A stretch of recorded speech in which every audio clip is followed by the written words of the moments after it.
کوردەکانی تورکیا گومان دەخەنە سەر نیازی ڕەجەب تەیب ئەردۆغان بۆ هەڵبژاردننی پێشوەخت لە وڵاتەکە. سەرۆکی کۆریای باشوور دەڵێت پیونگیانگ هیچ مەرجێکی پێشوەختی نابێت بۆ کۆبوونەوەکەی لەگەڵ ئەمریکا. زۆربەی قەوارە سیاسیەکان بۆ هەڵبژاردننی داهاتووی عێراق کە سوکاری خۆیان کاندید دەکەن.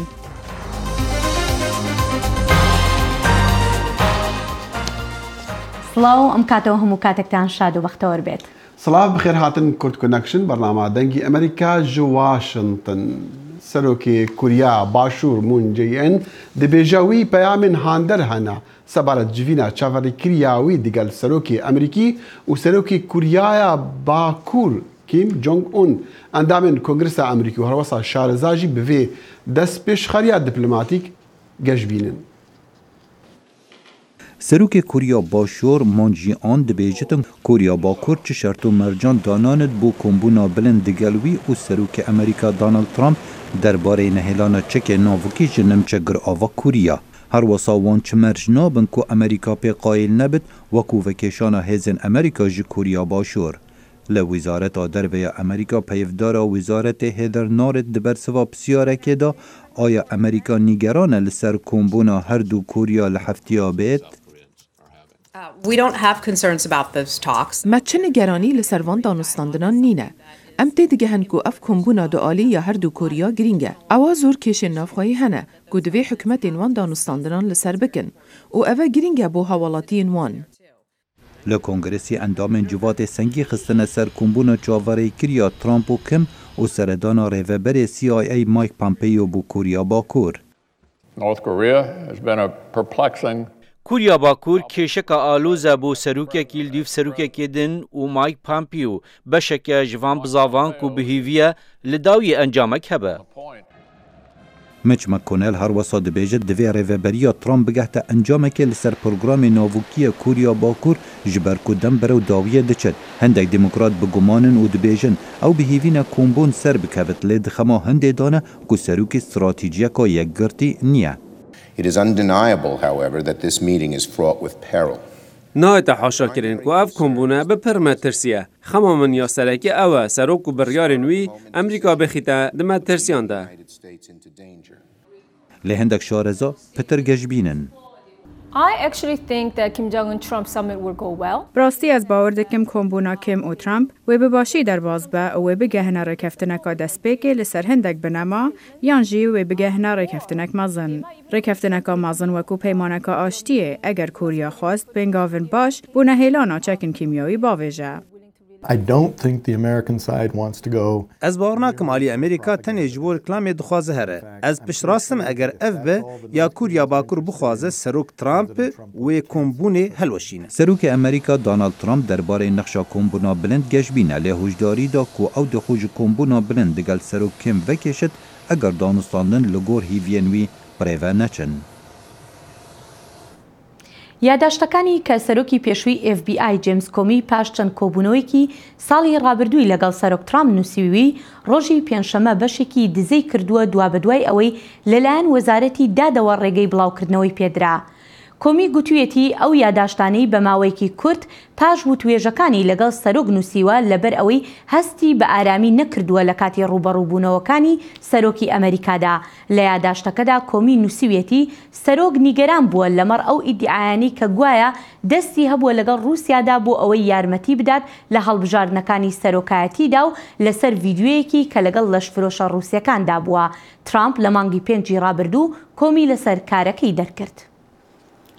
و سەرۆکی تورکیا ڕەجەب تەیب ئەردۆغان دەبێژە وڵاتێوی ڕاستی زەحمەتیên سیاسی ئابووری و ئەولەهیە دەبا و ئەڤە ئەگەرن ji بۆ هەڵبژاردنên پێشوەختیên پەرلەمان و سەرۆکاتیە لە 24 مەها 6 ساڵ و نیڤە زووتر ji demê دیارکردیە هەڵبژاردنان.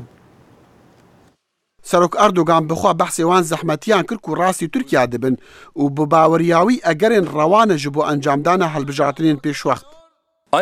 اگر اپراسیون بسر سنورا رابن یان ریدانین گرینگن دیروکی لحرمامه د سوریه و عراق دابن او اگرن جه ترکیه را و روشاشیلی نهیله.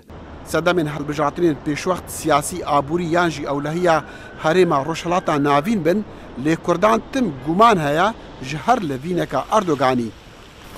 بروشا آورته بديكتاتوريال إسا 2 ساله دخوازن تركي إدارة بكن روشا آورته وديكتاتوريال ده إدارة كرنا ولاتك بر زحمته يعني سرمایه خوشی ولکشینه بازرگان ناین بین دربای ولاتا ترکیه روشا آورته هر دایم نتشکی باوریه جبر ویا اوانا هل بجارتنی آنیم پیش که بلکی دوی ناوی ده خو روژه بگوهیرن اف 16 سالن سروک اردوغان ده دستحالاتی ده و دگل هر هل بجارتنه که نه دستحالاتا وی و پارتیاوی آک پارتی برفرهتر دبه پشتی هەڵبژارتنên dawî wîşiya bi dehan şaredariyan li bajarên Kurdan ji destê Kurdan derxe û mafê endametiyê ji 11 endam perlemanên Kurdên HDP wergire.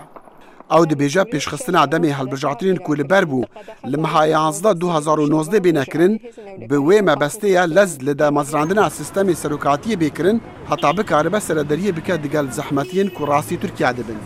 Mümkün çünkü krizeki mezin dane yani. Tane dixwazin xwe xelas kin. Yani roja xwe xelas kin. Tu gel, tu maf, em bêjin tu heqekî heşêwa da tune yani. Tane dixwazin jiyana xwe berdewam kin, sistemekî faşîzan ava bikin. Şereza bawer dikin ku divêtin qet hilbijartin li çi welatan di rewşa awarte de weka ku niha li Tirkiye heye nehên kirin. Bi bariya min wî divêtin demek herî zû de hilbijartinan encam bide bû ragirtina rewayetiya dîmokrasiyetê birif nizimbûnê ye ku wî li doxwe hiştiye. Guhartina sistemê hukmraniya Tirkiye ji desthelata perlemanê ji bo sistemê serokatiyê mebesta dirêjdema Erdogan û partiya wî AKP bû. Li referanduma par 2017 guhartina sistemî hat pesendkirin lê ew nakeve karî heta hilbijartinên serokatiyê nehêne kirin. لە عێراقیش هەڵمەتەکان بەردەوامن بۆ هەڵبژاردننی پەرلەمانی کە لە مانگی 5دا ئەنجام دەدرێت. وەکە گەلک جاران ژی خەڵکی عێراقی نەڕازینە ji پرۆسەی سیاسیە وڵاتی خۆ بەتایبەت jî divan هەڵبژاردناندا serokên partiyên siyasî کە سوکارên xwe kandîdkirine û navê wan xistina lîstan.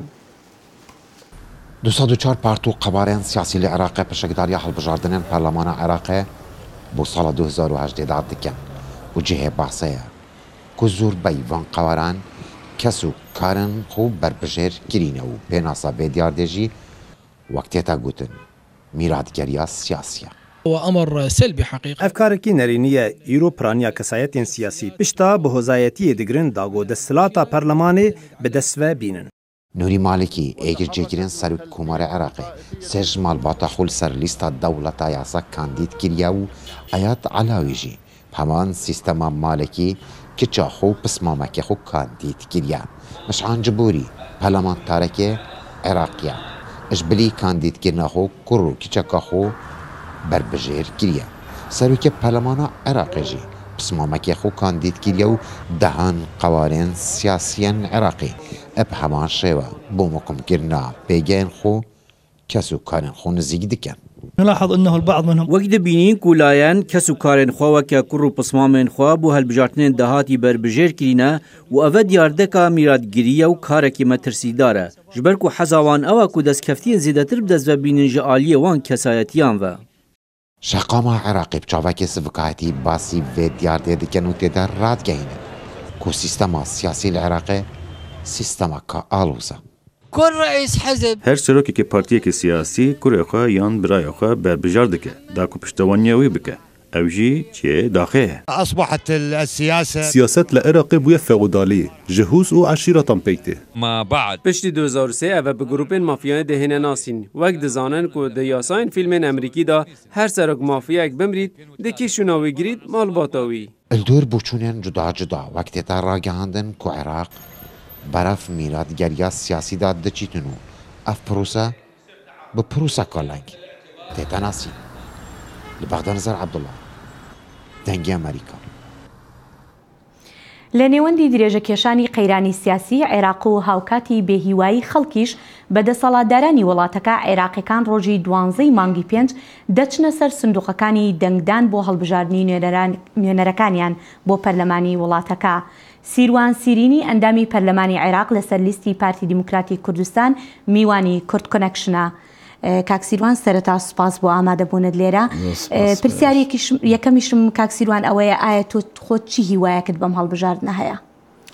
بەحقیقەتە من لە میانەی ئەو ئەزمونەی ڕابردوو کە ئەندامی پەرلەمانی عێراق بووین و سەرۆکی لیژنەی پەروەردە بووم لەوێ تێخوێندنەوەی خۆم بۆ عەقڵێتی حکومڕانی لە عێراق و ئەو عەقڵێتەی کە ئەغلەبیەی شیعەی خۆی فەرز دەکات بەسەر ئیرادەی کەمەنەتەوایەتەکان و بە ئیرادەی هەرێمی کوردستان و سنەکان و کریشتیانەکان و هەمانە من زۆر گەشتبین نیم لەوەی لە ئاکامی هەڵبژاردنەکانی داهاتوو هیچ گۆڕانکاریی ئیجابی ببێت لە شێوازی حکومڕانی عێراقدا.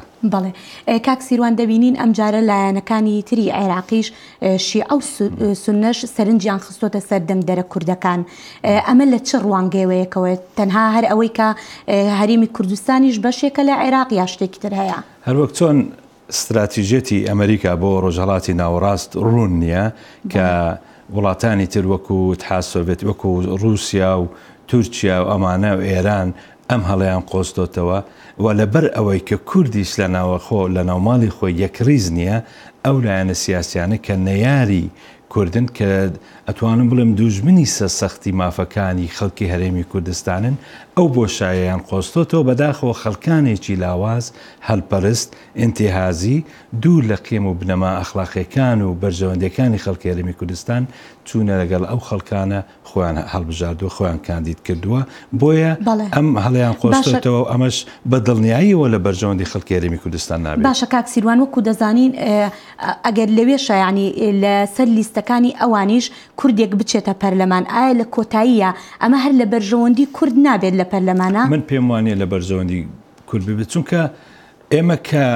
نوێنەرانی ڕاستەقینەی خەڵکی هەرێمی کوردستان بووین بە هەموو لایەنە سیاسیەکانەوە ئەو جارێگان بە ئێمە نەدەدا ئیرادەی خۆمان مافەکانی خۆمان بەرگری لێ بکەین ئەوەی کە لە دڵ و دەروونمانە ئەوەی مافی دەستوری خۆمانە تەعبیری لێ بکەین و داوای لێ بکەین و جێبەجێ بکەین چ جای کە کەسێک دەستەمۆ بێ و لە ژێر لە چوارچێوەی بەرنامە و پایڕە و پرۆگرامی ئەو لایەنانە بێت کە دوژمنی سەرسەختی هەرێمی کوردستانن مستحیلە بتوانن ئەمانە بەرگری لە مافەڕەوەکانی خەڵکی هەرێمی کوردستان بکەن تەنها بیر لە بەرژەوەندی تایبەتی خۆیان دەکەنەوە بۆ ئەوەی پۆست وەربگرن بۆ ئەوەی هەندێک امتیازاتی شخصی وەربگرن ئەجینا ئەگەر لایەنە سیاسەکانی کوردی کە هەڵگری پەیامی ڕاستەقینەی خەڵکی هەرێمی کوردستانن نەتوانن مافەکانی خەڵکی هەرێمی کوردستان دابین بکەن زۆر ئاستەمە خەڵکێکی مەهزوز لاواز کە لە ئیجماعی کوردی لایەنداوە بتوانن ئەو ئامانجانە جێبەجێ بکەن. باشە کاکسیروان وەکو دەزانین کە کورسیەکانی کورد جێگیرە ینی چەند کورسی دەهێنن دیارە ئایا ئەمە هیچ گۆڕانکاریەک ئەکا بۆ کوردەکان یاخود زیاتر گۆڕانکاریەکە دەکەوێتە سەر ئەو هاوپەیمانێتی کە لە پاش هەڵبژاردنەوە دروستیەکەن؟ کورسەکانی ئێمە تاکو ئێستا ئێمە 120 بوون 64 کورسیمان هەبوو بە هەموو بەهەر 5 لایەنە سیاسیەکان بەڵام ئەو جارە لەوانەیە کەمتریش ببێت لێرە شتێک زۆر گرنگە بە پێی دەستور بە پێی ئیتیفاقی تێکرای لایەنە سیاسیەکان لە 2005 کەوا دەبی هەموو شتێک لە عێراق بە تەوافق ببێت هەموو بڕیارەکان هەموو مادە دەستوری و یاسایەکان دەبی ڕەچاوی مافەکانی کەمەنەتەوایەتیەکان بکرێت ئەگەر ئەوەی ئێمە دەیبینین نەماوە کە ئەو تەوازنە نەماوە ئەو ڕێزگرتن لە ماف و لە ئیرادەی خەڵکی هەرێمی کوردستان و کەمینە سونەکان و کریشتیانەکان و هێزدەکان ئەمانە نەماوە پێم وانە بتوانێت حکومڕانیەکی باشتر دروست ببێت لە مەرحەلەی داهاتوو. بەڵێ کاکسیروان سەختترین شت بۆ تۆ کە بربەستێک لە بەردەم تا بوو وەکو ئەندام پەرلەمانێکی عێراق چی بوو لە 4 ساڵی ڕابردوودا؟ بە ئازارترین شت سەختترین شت ئەوە بوو کە لایەنە سیاسەکانی کورد یاخود هەندێک ئەندام لە لایەنە سیاسەکانی کورد بەداخەوە لە ئیجماعی کوردی لایەندا دەچوون لە پێناو بەرژەوەندی تایبەتی خۆیان لە دژی ئامانجەکان و مافە دەستوریەکانی هەرێمی کوردستان ڕێنوێنیان بۆ عیبادی و بۆ دەسەڵاتدارەتی و بۆ لایەنەکانی سیاسی دژی هەرێمی کوردستان دەکرد هەروەکەوە کە لە 16 ئۆکتۆبەر ڕوویدا و لە زۆر لەسەر ئەو پرۆژە یاسای موازنە بۆن من هەندێک لە خەڵکانی ئێمە لە ئەندامەکانی هەندێک لایەنی سیاسی بەداخەوە کە دیاریشن بە پەنجەی دەست دەژمێرێن ئەوانە بوونە هۆکار بۆ ئەوەی باری هەرێمی کوردستان بگاتە ئەو ڕۆژە ئەوانە بوونە هۆکار بۆ ئەوەی حکوومەتی فیدرالی حەسار یاخود ئابروخە بخاتە سەرقوتی خەڵکی هەرێمی کوردستان موچە و ڕێژەی مافی دەستوری هەرێمی کوردستان ڕابگرێت و ئەم حەسارە لەسەر خەڵکی هەرێمی کوردستان دامنێت بەداخەوە ئەمە بۆم ئێمە بە ئازارترین شت بوو لە خلالی ئەو دەورەی ڕابردوودا. سپاس سیروان سیرینی ئەندامی پەرلەمانی عێراق. زۆر سپاس بۆ ئێوەش. سپاس. لەم هەڵمەتانەدا لایەنە عەرەبیەکانیش سەرنجیان خستۆتە سەر دەنگدەرانی هەرێم لە دهۆک ئۆفیسی هەڵمەتەکانی لایەنی سەربەست سەرۆکوەزیری عێراق حەیدەر عەبادی بە فەرمی کراوەتەوە، بەڵام هەندێک لە دانیشتوانی شارەکەش خۆشحاڵ نین بە پۆستەرە گەورەکانی کاندیدەکان لەسەر شەقامەکاندا. بانگەشەیە هەڵبژارتنên پەرلەمانê Iraqê lê dihok roj bi roj germtir lê tê. Elpiraniya park û cade û kulanên parêzgeha dihokê pirbûne ji wênên kandîd û duruşm û logoyên qewareyên siyasî yên hevrikiya helbijartinan dikin. Yên dengder jî ku ha welatî ne wiha têne axiftin. بالنسبة لي الانتخابات قالك اشتكي باشا بو ديمقراطية باشا وفي ملتي مو عم يحس كان تشتوى في مشكلة آخر حل بينه في انتخابات يجي باش دري خينيت و شهر بيش دراني دري خينيت يعني السركة بيتو عم بي ومشكلة ما وحكومة مركزي يجي حل بيت أفلاط لبا وأفلايدة يجي مشكلة عن حل بيت عم قالك اشتكي خوش حسك مخابر رانگه که نه شهرستانی است بینم و نه درست یعنی اوید خمر شح کرین ریکل ما گرتین و ریکل بیاید گرتین سری هر فرعی که رقعت خوی داناین ترامبیل دین و چر ریکل خونو بید یعنی احتمال خزانه بچی دو سه زور که قلب نشه سر راسی بچه سر جاده و بچی ویگو به ریدان چی بید اشتاک چی بید به جمعانه ریدان بو لدهوک اوفیسا سروک وزیر عراق حیدر عبادی هاتیه وکرنو وانجی وکه هر لایەنێکی دیل پارێزگەها دهۆکێ کاندیدên خۆ هەنە و ڕێکلامێ ji bo lîsta النصر dikin. ما خو هەلبژار دیل لیستا نصر چونکو لیستەکە مباشرە هم دشین دەنگی کوردا دهینینە عبادی هم چوینە بەغدا هم بەرە خودینی لیستا نصر لیستەکە یا بێلایەنە یا حرە هەر کەسێکی کورد بیت تورکمان بیت عرب بیت حەقی خود بێ لیستیدا هەلبژێری هم جیبوینا کاندید دهوکی هم شش اندامت کاندید دهوکینا ما گفت ام دشین دنگ ملت کرد دنگ پیشمرگی دنگ عیال شهیدا یدهین عبادی بصورت مباشره هفرکیا کاندید و قوارن سیاسی لپارێزگەها دهوکی بردام جبو هنده کاکید پتر پارلمانتارین خو فریکتا بغدا سلام بالای دنگ امریکا دهوک یەک ji diyardeyên diyên sirinçrakêşên hilbijartinên Iraqê ew ka çawa berjewendiyên binemalan di kampênan de cih digirin. بەڵێ پێنج ئەندامی یەک خێزان کاندیدی لایەنێکی عێراقین بۆ ئەم هەڵبژاردنە. لە شاری هەولێر و لە نێو ئەم ماڵەدا پێنج کەس کە لە سێ برا و خوشکێک و براژنێک پێک هاتوون کاندیدی پارلەمانی عێراقن لەسەر لیستی نیشتیمانی عاشائیری عێراقی. هەر یەکە لە بوارە چی کار دەکەین لۆیە دەمانەوێت ئەو بارانە کۆکەینەوە بە هەمانجی یەکتر و کۆمەچی یەکتر لەگەر کۆمەچ دەورە بەرمان هاوکاری یەکتر بین و لۆی دەنگمان بگەین. هەڵ دەکەم زەختێکی زۆرمان لەسەرە کە خەڵکێک هەیە مەسەلەن قسەی دەکا توانزمان لێ دەدا مەسەلەن کە لێ لەسەرکی عەرەبی خۆت هەڵبژاردی. بەڕاستیە من لەوانەشە هەتا ئاخر ئەوەی محاولی خۆم دەکەم کە بەردەوام ئەگەر زۆر زەختمان سەروی ناتوان بەردەوام. شارەزایانی بواری هەڵبژاردن و دەنگدان دەڵێن ئەمە بۆ یەکەمین جارە لە عێراق و جیهانیشدا پێنج کەسی یەک خانەوادە کاندیدی پەرلەمان بن. باوکی ئەم کاندیدانەش دەڵێت ئامادەم خۆشم کاندید بکەم. ئامادەم خۆشم کاندید کەم لە پێناوی ئەو کوردستان و عێراقا بۆ سەرکەوتووی ئەو منداڵانی خۆم. چیت هەیە بۆ منداڵەکانت کە پێنج کەسن خۆیان کاندید کردووە؟ ئامادەم منداڵەکانم سەرکەوتوو بن زۆر ماندوو هیلاکن ڕابردوویان زۆرە دەمەوێت سەرکەوتوو بن. بۆ بانگەشە ئەم پێنج کاندیدانە جیاوازن لە کاندید و لیستەکانی تر ئەمانە هیچ وێنە و پۆستەرێکیان لە شەقام و شوێنە گشتیەکان هەڵنەواسیوە تەنها لە ماڵەوە لە ڕێگەی تۆڕە کومەڵاتیەکان ڕێکلام بۆ خۆیان دەکەن و هەروەها دەشڵێن ئێمە لە نزیکەوە دەچینە ناو خەڵک. ئەو هەموو پۆستەرە ئەو هەموو پۆستەر و فلێکسەی کاندیدەکان هەڵواسرابوون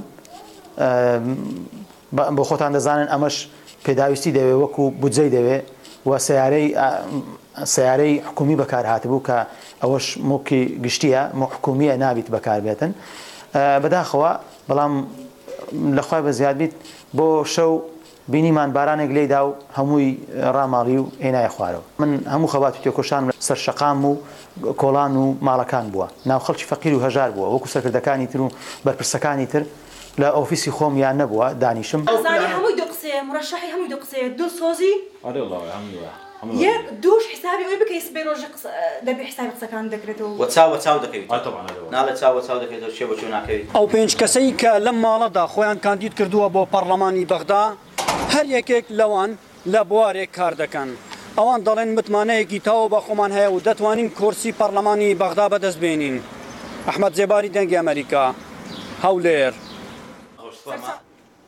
و لە مووسڵی چەند گروپێن خواجهی دەست بن و ئاواکردنا دەهان خانیان لە مووسڵا کەڤن کریە چونکو بگوتنە ئەوان نە حکومەت ئەناڤەندی و نە جڤاکە نفنەتەوەی ئالیکاریاوان دەکا. بە تایبەتی گروپێک دەڵێت 1000 خانوبەرە نۆژەنگ دەکاتەوە و پارە لە چەند خۆبەخشێکی خۆژەی وەردەگرێت. هەرچەندە مووسڵاکەڤن پرانییا وێ وێران و کاڤڵ بۆیە بەلێ نەها گروپên cuda cuda kedînekarî ji bo avadankirina evî bajarî گروپê navê avakirina hezarxaniyan heta niha dehan xaniyên mosilakevin ava kirîne da ku xelek vegerîte ser malên xwe. Hejî gotinê ye ku gropê avakirina hezarxaniyan ser bi çi layenên siyasî ve nîne û harîkarî ji çi rêkxrawên nîvdewletî newergirtiye. Ebtinê çend kesekên dewlemend harîkariya wan dikin. رقم التسجيل 623 ژمارە من 23 جلای کەسên خێرخواز ve ev xaniya hatiye ava kirin. Em spasiya wan dikin bo her karekê xêrxwazî encam didin. Hikûmetê çi nekiriye û çi pêşkêş nekiriye. Em daxwazê dikin ji kesên xêrxwaz ve pitir harîkariyê bikin heta xelek vegerite ser malên xwe. أنا صاحب هذا الدار Ez xudانê evî xwanî me hindek ji grupên xêrxwaz rabûn bi avakirina xaniye min û hemî kerstên avedankirinê dabîn kirin. Ev grupe dê rabit bi avakirina 1000 xaniyan li Mosula kevin. Em spasiya wan dikin ewan zehmet kêşa. Em weke kirêkar karê xwe dikeyn li devera xwe ev devereya kavilkî nihal aliyê çepê kirêkar rojane 3 heta 40,000 dînara werdigirin. Bilê em li vêrep nîv qîmet kar dikeyn û em xwe zehmet deyn da ku deverên me weke caran û baştir vegerin ewa Daişê û hikûmetê ji nav birî û weke berê vegerînîn. Serokê grupê avakirina hezarxaniyan wesa bû dengê Amerîka diyar ket ku hikûmetê çi rolek di evê prosesê danîne û lewma dixwazitin ji layenên hikûmî xulvî karî bikene xudan da ku ew pitir xizmeta xelkî bikin. الحكومة المركزية صراحة ڕاستی حکوومەتە ناوەندی ئالیکاریا me nekiriye bi turengî û nerêxistinê navnetewî jî alîkariya me kirine û niha alîkarî bi tenê ya kesên medenî ne û em ji hikûmetê wêrexistina dixwazin Mosula kevin paqij bikin û bermayekên xaniya rakin li taxa Raskor û meydanê heta xelk karibin vegerin. Hinek mal li taxa meydan hene bi rêca 5 sedî ta 10 sedî ziyan negihiştiye belê xwedanê wan nikarin vegerin ji ber hebûna bermayekên xaniya û laşên mirovên kuştî loma em ji hikûmetê wêrexistina dixwazin alîkariya Mosula kevin bikin. Zêdetirî 11,000 mal li Mosula kevin hatine kavilkirin û wêrankirin. Belê pisyar vêrê têtekirin aya bê tîmên xwebexiş ev bajara dê avadan bît yan ne? Kawa Emer dengê Emerîka Mosul. داخویانەکە ئۆفیسە سەرۆکوەزیری عێراقی حەیدەر عەبادی دیار دەکە کو فڕۆکێن هێزیên هەواییên عێراقê جمارەکە ێریشان کریە سەر ئارمانج و بنگەهێن کۆمەڵە دەوڵەتە ئیسلامی داعش di سووریەدا لە گۆڕا داخویانیە فڕۆکên شەڕیên عێراقê li ڕۆژا پێنجشەمê ێریش کریە سەر ملیتانên داعش li ser سنوورê digel Sûriya. Ew dibêje hebûna wan milîtana gefa bûn li ser Iraqê lê pitir zanyar li ser cihê armanca firokan xuya nekiriye. Hêşta Daeş di çend deverên biçûkên biyabanên Rojhilata Sûriyê demane çend cihan jiwana nêzîkî sinûrên Iraqê ne. هەڕەشەکانی تورکیا لەم دواییانە زیادیان کردووە دژ بە کۆنتڕۆڵکردنی منبج لەلایەن هێزەکانی سووریای دیموکرات. هێزە خۆجەیەکان و ئەنجومەنە سیڤیلەکان دەڵێن ئەوان بە شێوەیەکی سەرکەوتووانە شارەکە بەڕێوە دەبن و پەنتاگۆنیش بە بەردەوامی پشتیوانی خۆی دووپات کردوتەوە. برزگارکردنا باجار من بجێ و ئاوابوونا مەجلیسا لەشکرییا من بجێ گەشتان دە هەموو جوڕەین ژیانا خەلکێ هەرێمێدا بەرچاو ببوو. لێ دەمên dawîda û taybet piştî guherêma Efrînê dagir kir, dewleta Tirkiya gevxwarinên xwe got ew êrişî min bicê bike zêde dike. Li gor wê jî metirsiyên şîniyên min bicê zêde dibin û tirsa wan ew e got careke din şer vegere herêmê û koçberî çê bibe. û ji bo nêrînên welatiyên min bicê bîtir zanibin, dengê Amerîka serdana bajarê min bicê kir û hevdîtinên taybet li gel xelkê herêmê çêkirin. باندۆرە خوا لەسەر هەر تشتی هەیە لەڤەر خەلک هەموو کار دکە و پێدبینمە هەنە سپاس بخودێ یانی ئێرێشا ترکیە سەرمە شاشتیە تشتێک ژمە کێم تونە و ترکیە ئێریشیمە بکە ئەو تشتێ هەری خراپ زارۆکن وڵاتێمە بە ترکیە ئێریشیمە دەکەن و دخوازن داگیرکاریە لەسەر وڵاتێ خوا چێ بکەن ئێ خراپ ئارتشە ئازادە ji ber ku dihêle artişa Tirkiye derbasî welatê wî bibe. Şîniyên min bicê tekez dikin got piştî rizgarkirina herêmê ji çekdarên Daişê rewşa aborî û karê wan her roj baştir dibe û jiyana wan aram bû. Lê gefên Tirkiye dibin metirsî li ser aramiya herêmê. Livû tevger li cemme pir baş e. Bala xwe bide sûkê her kes kar dike. Spas bû Xwedê aramî heye û xelik serbest têv diçe. Wekû hîn dibînin pêdiviyên xwe dibin û spas bû Xwedê em serbest û kêfxweşîn. Piştî operasyoneke hevbeş di navberî Hesedê û koalisyona navnetewî da herêma min bicê di 15 meha heştan sala 2016 ji çekdarên Daişê hat rizgarkirin. û ji wê demê da min bic aliyê meclisa leşkeriya min bicê ve tê birêva birin. Gorintî û gevxwarinên Tirkiye li ser herêma min bicê dibe ciyê nerazîbûn û metirsiyê li cem xelkê herêmê. Lê tevî werga jî xelkê herêmê bi aramî jiyana xwe dewam dike. Mahmûd Balî dengê Amerîka bajarê min bicê. Hêro avakirina deverên piştî şeran erkekî zêde zêde bi zehmet e. Evical li min bêjî hişta gefeyên şer jî li ser hene. Bale. Lêrişda dîne kotayî bernameyê emroman ta bernamekî tir her şad û bexteber. Xuda hafiz. Katik.